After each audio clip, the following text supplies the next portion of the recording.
Becoming You show with me, your host, Leah Roling. Do you believe you are capable of choosing your future?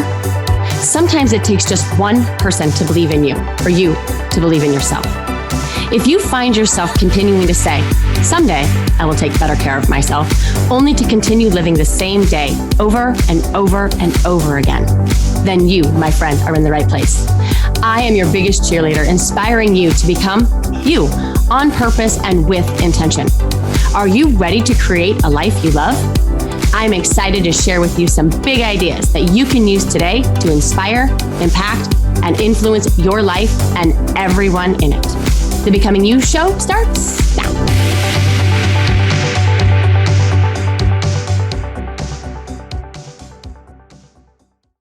Happy Friday, friends. How are you?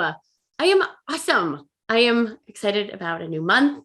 I know I geek out about this stuff sometimes. A new month for me means another opportunity to reevaluate my goals and my priorities and my ambitions, right? And I hope you're doing the same, okay?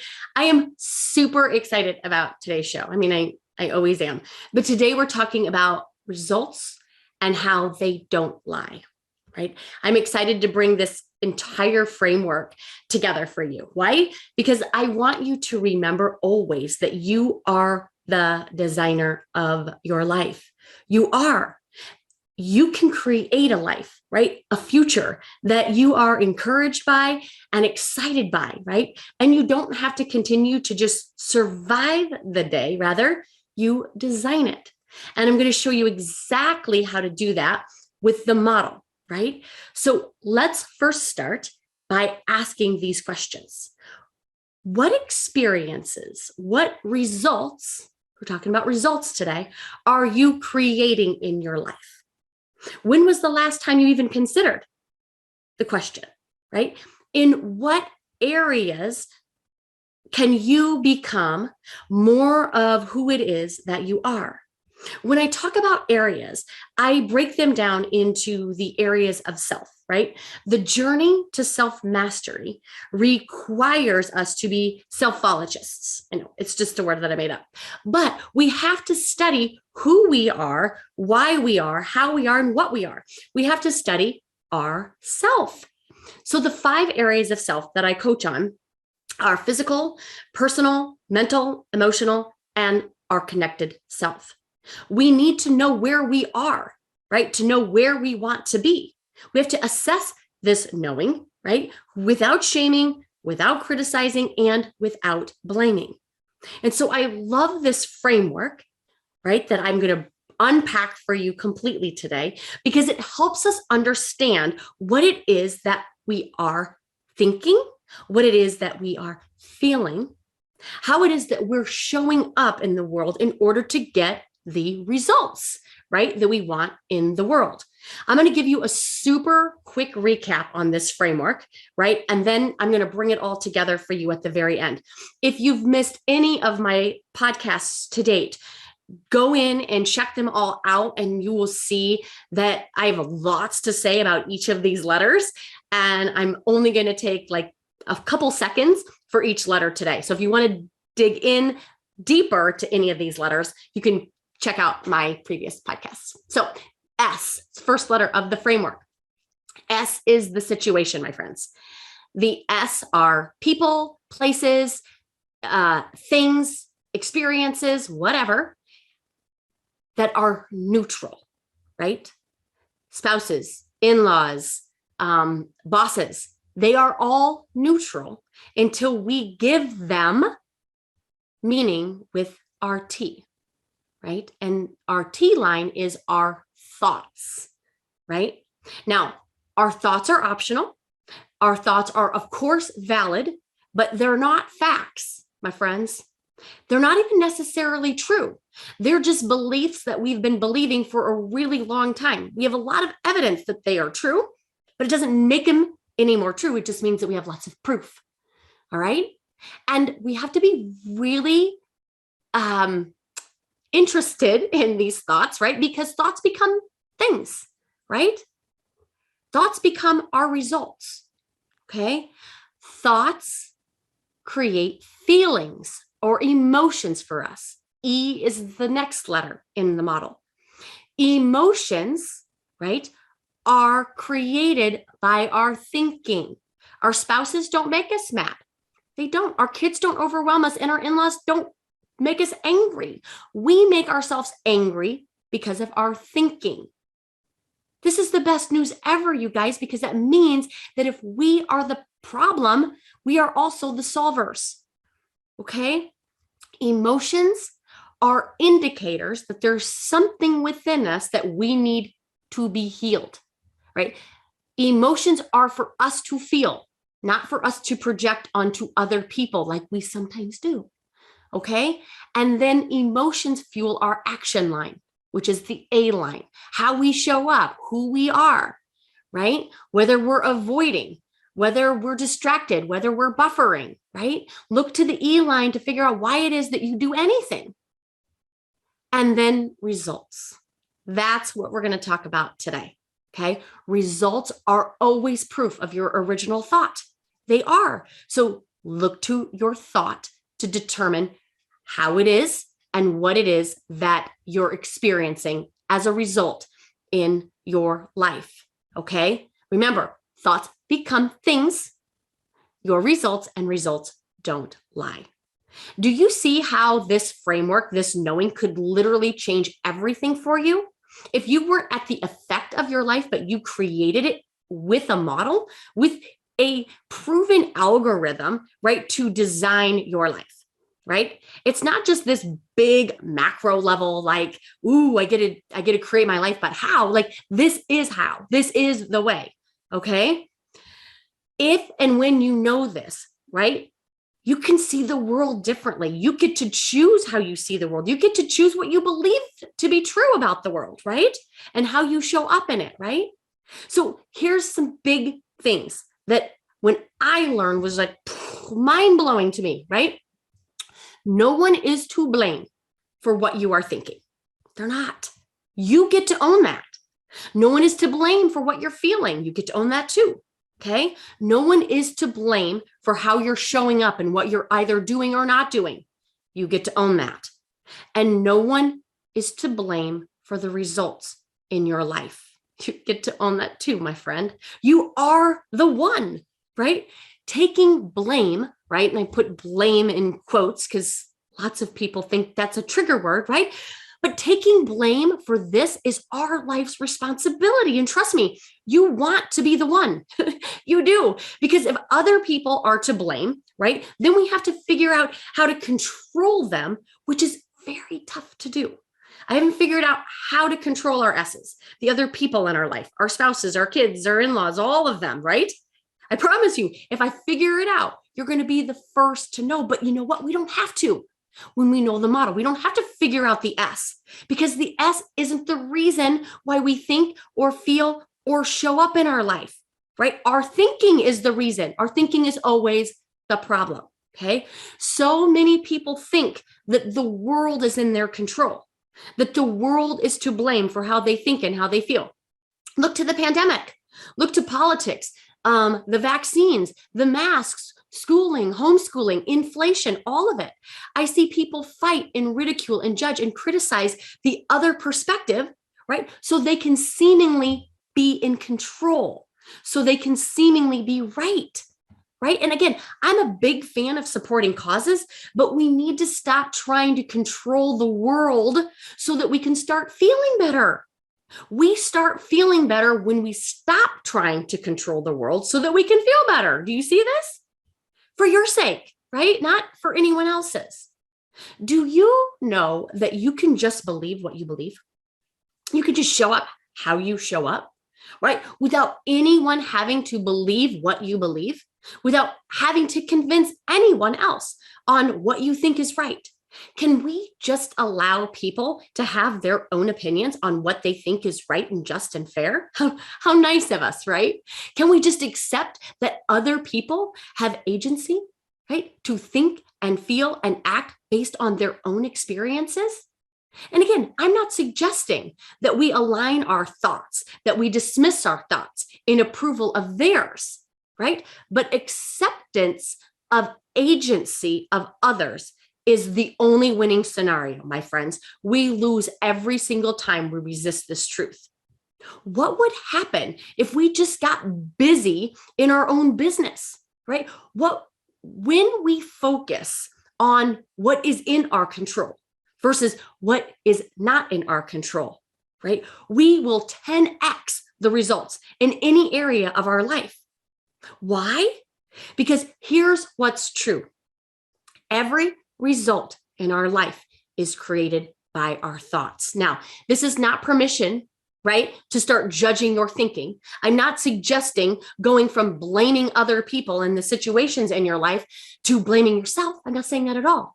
I just want you to be aware, one, that you have good reason for all of the things that you're thinking, but they are the reason for your results in your life, period. And you can become empowered by your life, knowing, right, that you can literally put every single result in a model and reverse engineer the model to create the results that you actually want, not the ones that your life is offering to you on default because you're not being intentional with how it is that you're thinking. You can create any result you truly desire. I believe this to be the truest truth. I truly believe you have the skills and the genius and the gifts naturally. If it's innate in you, you have the ability to learn. Your desire can be your destiny, right? Anything you truly desire, you are capable of creating in your life, right? I believe that our desires are God-given. I believe that we were meant to have desires and interests and passions, right? And that's what keeps us growing and evolving and contributing in the world, right? And whether you believe in a God or a universe or just a spirit of some sort, doesn't matter.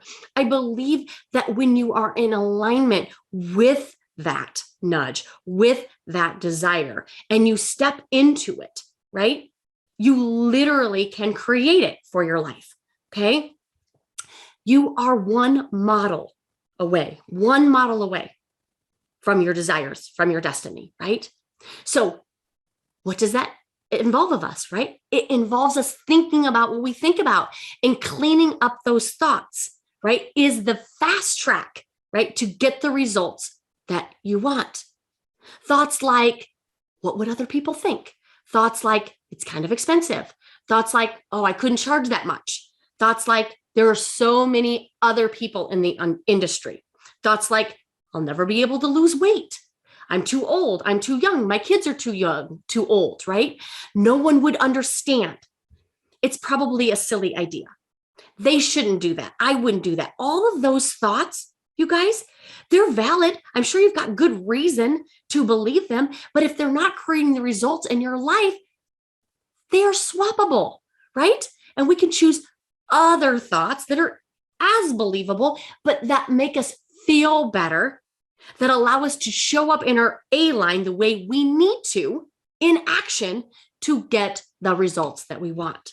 So what if we were to clean up all of this nonsense, right? And replace it with what is equally as believable? Like, I'm capable of doing what is required. And as long as I know that I'm capable, confidence then brings success to the belief. The truth is, this model has created a ton of amazing results, not just in my life, but in my clients. I spent a good 2 decades, you guys, in corporate. I was making, pretty decent money, right? And made some pretty good bonuses. I had a little bit of skill, right? A little bit in the sales arena. Right? I love connecting with people and getting to know them and understand what's important to them, right? But I never really had any ambitions, right, to climb the corporate ladder. I was always just okay with what I did and what I made, right? But once I dived into the business of entrepreneurship, right, I went from making extra money on the side as a jobbie, right, to learning a little bit about how to build a business, right? I figured, what skills were required to develop a brand, to grow a business, 6 figures plus, and then help even more people, right? I put all of this in the result line. I want to own my own business. I don't want it to just be a jobbie anymore. I want to make 6 figures, right? And then I want to make $1 million, right? Same for my clients. I want all of this for them, right? Because I believe whatever money we make is the amount of value we put into the world. But in order for us to do that, we have to clean up all of our thinking about money, right? Because if we have a scarcity mindset around it, scarcity thinking creates scarcity in our result. If we have a scarcity thought, like there's never enough money, money doesn't grow on trees, money's hard, that thought just about money shows up in our R line, in our result line. And this is true for thoughts about all sorts of things: time, love, relationships, religion, church, you name it. We all have thoughts, right, about all of it.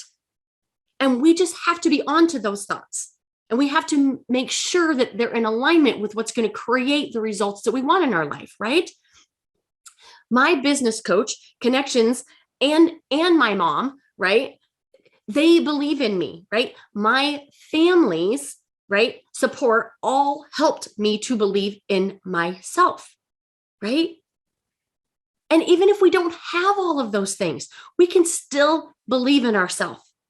And the belief that I just kept thinking, right, that created how I showed up, right, was, wouldn't it be cool to see what I'm capable of, to see how many people I could help and support in what it is that I put into the world, right?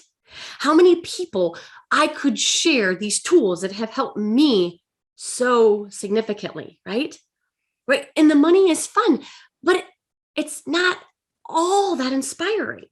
What I'm inspired by is how many people we and my team have helped and the significant impact in the world that we've made, right? The people that we are helping is what's inspiring me, right? Do you know you can just choose what you think, right? And I did it all on purpose, right? The tools not only help you solve problems, but they literally help you create any result you want in your life. The end will tell you the way. This is what I mean by that, okay? What is the result that you want in your life? Think about it. What is the result in any area of your life? Do you want a peaceful marriage, right? Do you want more connection with those in your life, with your kiddos, right? With your neighbors, with your communities, with your churches, with your friends, perhaps with yourself? The way to get it is to choose to be peaceful and relaxed and enjoy what's happening right now. And our brains don't think that. Our brains think that it's useful to be frustrated and irritated and resentful and kindly pointing out all of the ways that we wish that they were all different, right? It's not going to get you what you want. The end will show you the way. Let's say you want to write a book, right? But you feel overwhelmed and insecure, right? And maybe a little bit of fear and that you're not good enough, right? We have to reverse engineer the model, right? My question then is, how would you feel when the book is complete, right? When your book is on the shelves, right? And you're visualizing the first book signing, how would you feel, right? You would probably feel proud. You would probably feel confident, which means that you have to fuel the action line with confidence and pride. That's what's going to fuel you to get the action that you want, to get the results that you want. You have to reverse engineer this, right? Now, exactly how it is that you are without any changes. Let's say the result in your life is to lose weight. Let's say you want to be 40 pounds less. My question then is, why do you want that, right? What do you think will be different? How will you feel when you achieve that goal?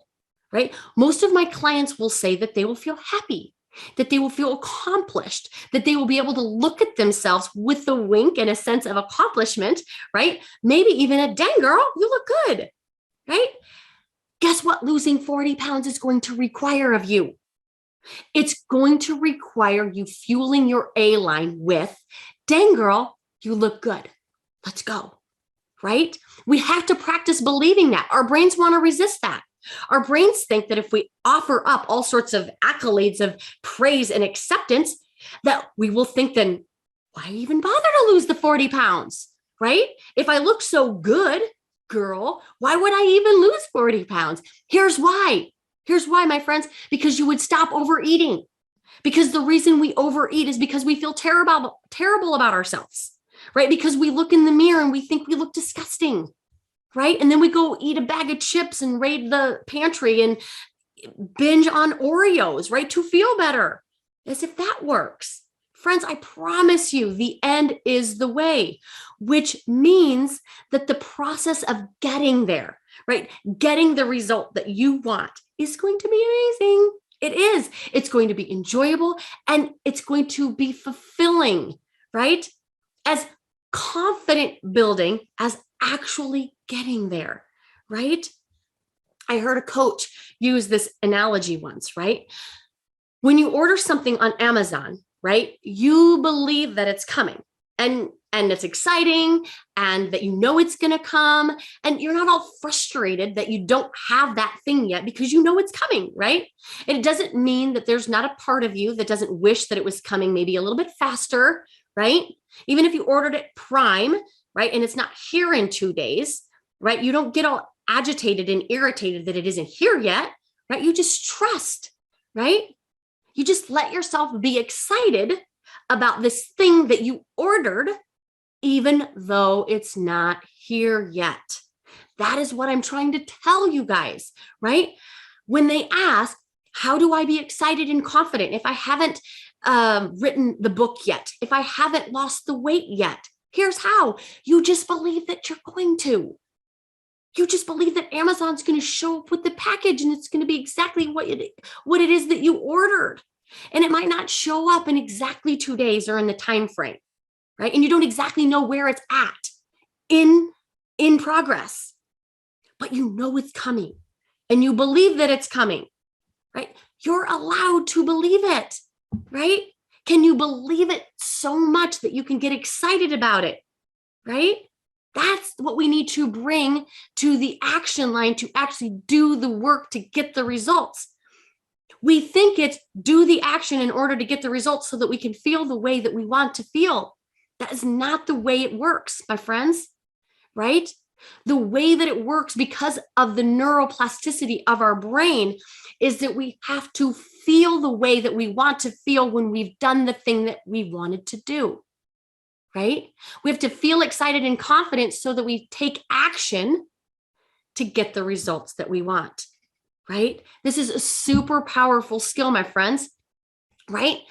I also want you to relentlessly choose, right, how it is that you want to feel. I want you to be relentless about it. People tell me all the time that emotions are hard, right? Like that patience is hard or that compassion is hard. And I really want us to question that. Because I believe that we can cultivate and generate whatever emotion you want as long as we're intentional about it. And intentionality isn't hard. It isn't. We just have to remember to do it, right? I'm teaching you how to do this, how to generate feelings on purpose in my Becoming. It's my monthly program this month, right? And if you're not in there, I would love to have you in there. Right? When I decided that I didn't want to be frustrated and annoyed with my life and the people in it anymore, when I decided that I was tired of judging the world and blaming it for my life, when I decided to do this work, I became more kind. I became more patient and more compassionate with the world. And what was most impactful about all of that is I became that way for myself. Okay. I was able to lighten up around the S's in this life, right? Not all of them have to be so heavy and serious. You know, I'm not suggesting that we bury our head in the sand, rather, just an inherent knowing that everything is going to be okay, that it is part of the human experiences, that there's going to be challenges no matter how much we try to control the S. Right? No matter how angry and frustrated and mad we get, we can't eliminate the S by spitting on it. We can't. Right? I feel like my coaching lately, actually in the last couple of weeks, have kind of been around these two very different emotions. And as you know, emotions create our actions and actions create our results in our life. Right? These two very different emotions are one of boredom, right? It's another Leah-ism, right? And one of overwhelm and frustration, right? And it's interesting, these two extremes, right? Both magnified by the fear, right? That our life should be different some way, that our life should not be so boring, right? Or that our life should not be so overwhelming, right? How awesome is it, you guys, that you have complete control over either, right? You do. If you are bored in this life, feeling as if there should be more vitality, more vibrancy, more aliveness, right? I might challenge you to consider that your life is too easy, right? We might want to look at throwing in some challenges, right? Some obstacles, set some new goals, right? Look at our habits around clarity and necessity. Get inspired to demand more of yourself in the day, right? In this life, right? If you're overwhelmed in this life, feeling like you're just not going to make it another day, right? Is it possible that the life you are creating is too hard, right? We might want to look at our agenda, our boundaries, our people-pleasing tendencies, and our habits around productivity and energy, right? We have an opportunity to refocus on what matters and not get caught up in the busy work of others, right? Rather, the work of our own life, right? And what I find, friends, is when we find this balance between life being too boring and or too busy, we have reached the sweet spot of the fun zone, right? So when was the last time you truly had fun? Truly, what happens when we forget that fun is of our making, right? When do we stop having fun anyway? Right? Was it when we graduated from college and started making a living that we actually forgot to start about living? We forgot about it, right? When was the last time you were happy, right? Truly. Did you know happy was in our making as well? So many times my clients offer up to me, if only then I would be happy, right? If my husband was different, if my house was paid off, if I could just lose 20 pounds, if I could just make more money, if my kids were better behaved, right? Friends, we don't have to wait for the S to change. We can generate fun. We can generate happy. And I promise you, this is a much better fuel than frustration and angst and angry, right?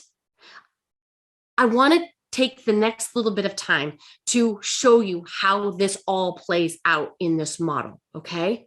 So here's an example of how we put it all in action, right? How we put it all in the model, right? So I had a client that brought to me a situation that she's dealing with a quote unquote, right, difficult new sales team member, right? She proceeds to tell me a story around how much he disrespects the team, right? How demanding he is and how he is frustrating and overwhelming, right? Right? And so in order to break this down, we need to separate out our thoughts from the S. So in this particular situation, right, we had to break down him and neutralize this new sales member. So I asked my client, what is it that he said? And so we put that in quotes. He said, I need you to do X. That goes in our S line, right? She had a thought when he said, you need to do X, right? That is rude. That is disrespectful. She made it mean that he was barking orders, that his tone and his delivery are off, and that he shouldn't be so disrespectful, right? That thought, right? That thought left my client feeling frustrated and angry. Notice, it wasn't what he said. It wasn't him himself that made my client frustrated and angry. It was her thinking about it that left her frustrated and angry. Now, typically, people aren't showing up their best when they are frustrated and angry. And when my client gets frustrated and angry, what she does in her A line is she avoids, she pretends, she people pleases, she tries to accommodate, right, said sales member, and she ruminates and judges, and she stays angry, okay?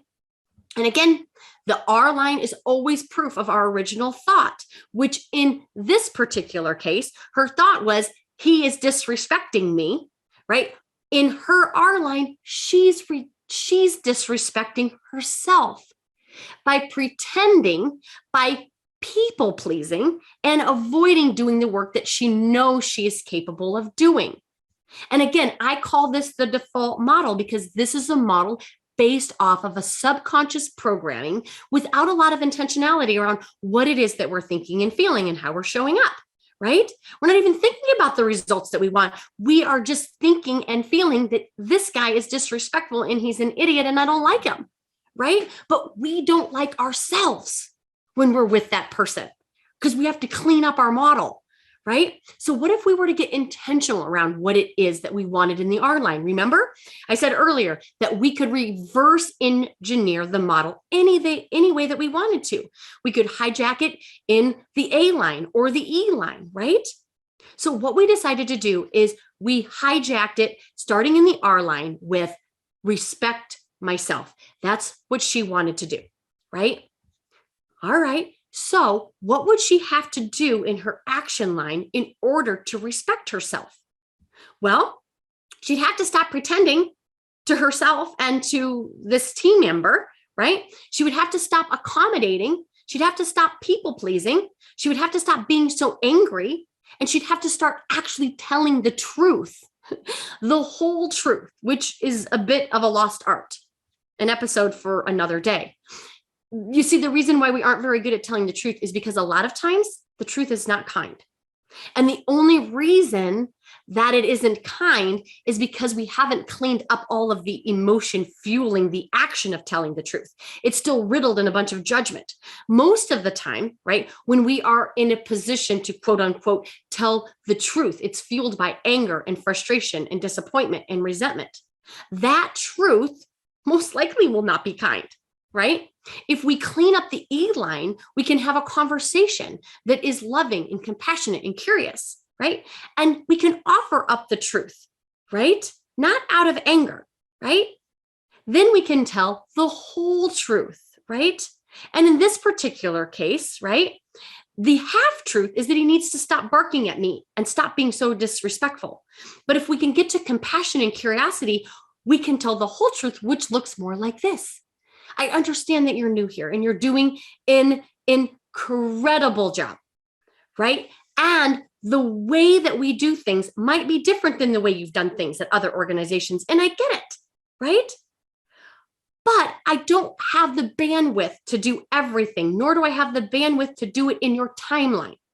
So it would be awesome if we could talk about what was a priority for you, and then I could offer you whether or not I could fit your priority in and meet the deadline that you feel is required. See how that conversation wasn't mean, right? It was kind because it was the truth. All right. And when we can show up with compassion and with curiosity, we get to be confident in the E line, right? Confident is a feeling that is generated from a thought of capability. In this case, for my client, of course, he's going to ask me what he needs. Every time he does, I do it. And why wouldn't he ask me? Because I am the capable one. Do you see how that model generates a completely different version of her and how it is that she's showing up in the world? Right? So your situation doesn't have to change, my friends. We just have to change our model around it. Okay. These first few episodes have been all around the coaching framework that I use, right? And I hope they serve as the foundation for every episode to come. Speaking of episodes to come, who are my worriers out there? Next week, I'm going to teach you how to solve for worry and her friends, right? Some of worry's besties are overwhelm and frustration and angst. So if you worry like I used to, don't miss it, right? If I have learned how to solve for worry in my life, I can teach you how to stop and why it is that we do, right? If you like this episode, would you do me a huge favor? Would you share it with some of your favorite people and ask them to do the same? This movement requires our movement, right? This movement to become more by being more. I truly believe that together, you and me, we can become more and inspire others to do the same. We can change the world one mindset at a time, starting with ourselves.